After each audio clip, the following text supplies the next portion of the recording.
April 5, 1993, a Boeing 767 of Guatemala's TACA airline was coming in for a landing at La Aurora International Airport in Guatemala City. By chance, a Mexican passenger was filming this particular journey's end.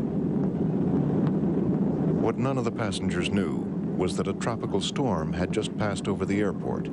The runway was soaked, and the pilot was coming in too high and too fast.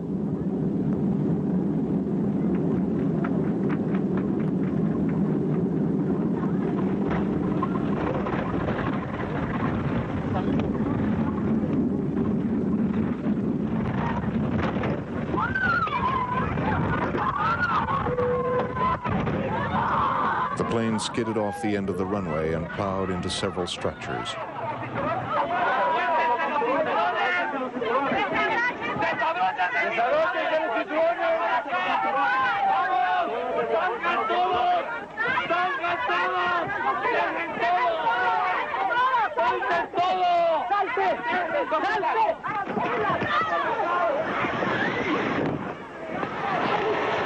"210 people were on board.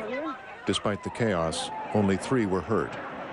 Because the plane was equipped with emergency floor lights and escape slides, everyone got out alive. This flight could have had a tragic ending, as sometimes happens when we fail to heed the warnings of the air crash